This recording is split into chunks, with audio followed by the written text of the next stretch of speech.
Números decimais. Números decimais são numerais que indicam um número que não é inteiro. Após o algarismo das unidades, usa-se uma vírgula nesses números. E essa vírgula indica que o algarismo a seguir, ele pertence à ordem das casas decimais. Todos os números decimais podem ser escritos na forma de fração decimal. Agora vamos observar alguns exemplos de números decimais.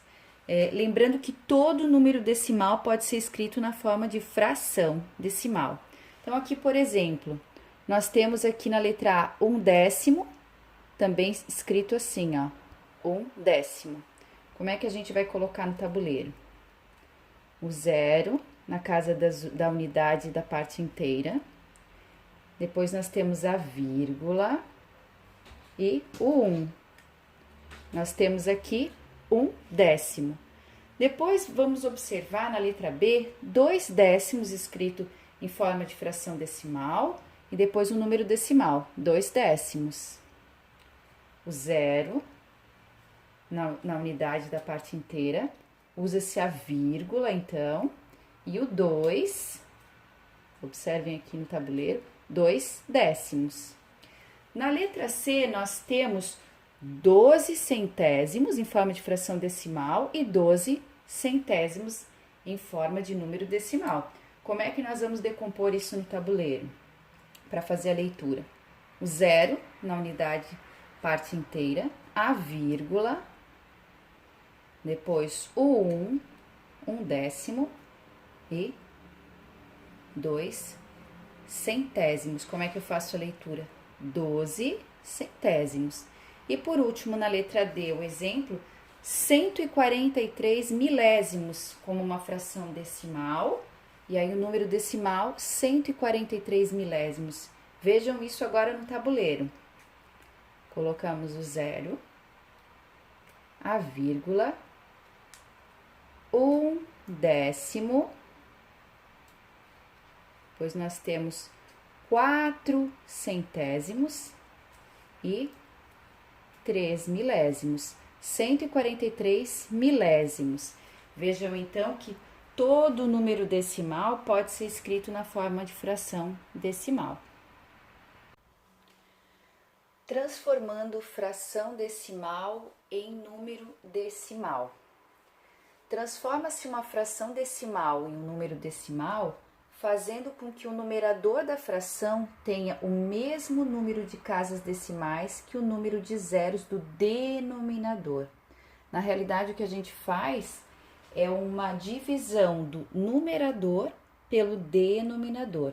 Eu vou mostrar para vocês agora no modo prático como é que a gente faz. Então, o que nós precisamos fazer? Primeiro faz a leitura da fração decimal. Nós temos aqui na letra A 1/10, certo? Depois nós fazemos o quê? Copiamos ao lado o numerador. Copio o numerador, observo o meu denominador. Quantos zeros eu tenho no meu denominador? Eu tenho um zero só.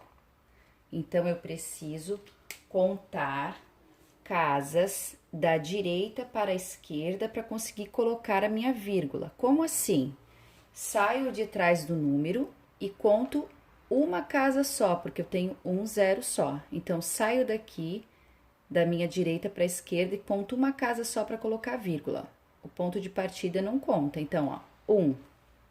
Coloquei a vírgula e aí na casa do inteiro, como eu não tenho nada, eu coloco 0. Nós temos aqui, então, 1/10, 1/10.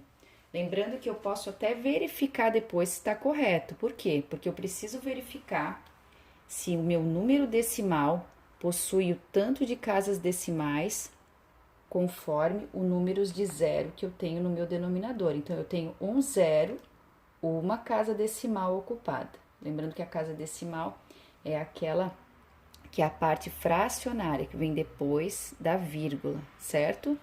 Depois, na letra B, nós temos que fazer a leitura da fração decimal.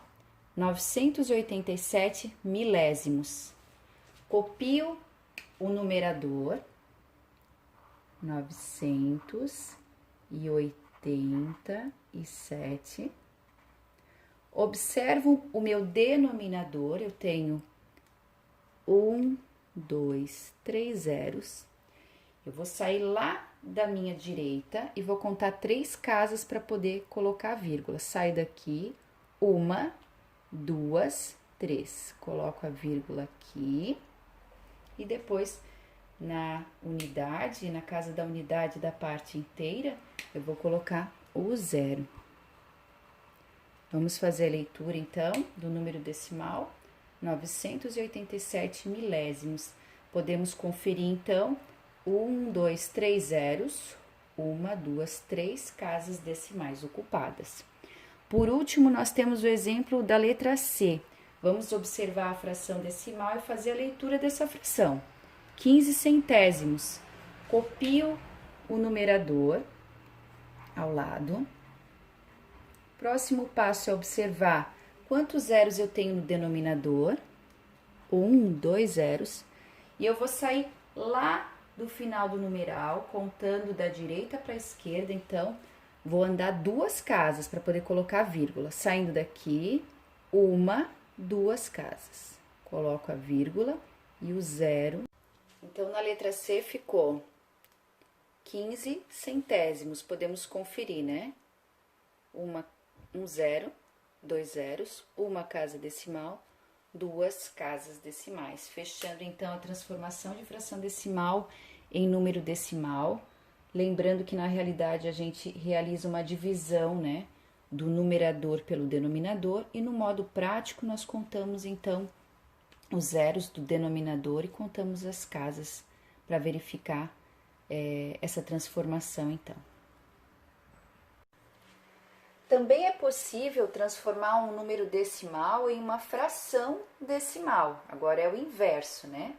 Para isso, toma-se como numerador o número decimal sem a vírgula e como denominador a unidade 1, seguida de tantos zeros quantas forem as casas decimais do número dado. Então, como é que a gente vai fazer isso? Nós vamos colocar como numerador dessa fração, porque nós vamos transformar um número decimal em fração. Então, nós temos que lembrar que a fração tem o numerador e o denominador, certo? Nós temos aqui, por exemplo, na letra A, 5 décimos, certo? Então, o que nós temos que fazer? O numerador é o número que está aqui. Como 5 décimos eu tenho o 0,5, eu vou colocar só o 5. Então, nós temos aqui o numerador 5, eu repito o número aqui sem a vírgula, como o 0 está na frente, eu não preciso colocar o 0 na frente do 5. Depois, eu passo o traço fracionário, coloco o 1. Sempre eu vou tomar, então, o denominador com a unidade 1. Ele vai iniciar com 1. Depois, eu tenho que contar aqui no número decimal quantas casas decimais eu tenho ocupada. Então, vamos lá. Casa decimal depois da vírgula. Uma casa decimal ocupada, 1, 0. Certo? Ó, 5 décimos, 5 décimos. Vamos ver mais um exemplo agora. Eu tenho aqui 2 inteiros e 41 centésimos. O que eu preciso fazer? Copio o número, ele vai ser o meu numerador, sem a vírgula, 241. Eu copio, então, o número sem a vírgula, passo o traço fracionário e aí eu coloco o 1. Vamos contar quantas casas decimais nós temos nesse número decimal. 1, 2 casas decimais. Então, eu vou colocar 2 zeros. 1, 2. 241 centésimos, ok? No próximo exemplo, nós temos 7 inteiros, 345 milésimos. Mais uma vez, explicando para vocês no modo prático, eu copio o número ao lado, sem a vírgula. 7, o 3, o 4 e o 5, ó. Sem a vírgula, 7.345. ele vai ser o meu numerador da minha fração decimal. Passo o traço fracionário e agora, para ter o meu denominador, eu preciso colocar o 1 e contar quantas casas decimais eu tenho. 1, 2, 3. Se eu tenho 3 casas decimais, eu vou colocar 3 zeros no meu denominador. Vamos fazer a leitura dessa fração decimal, então. 7.345 milésimos, tá certo?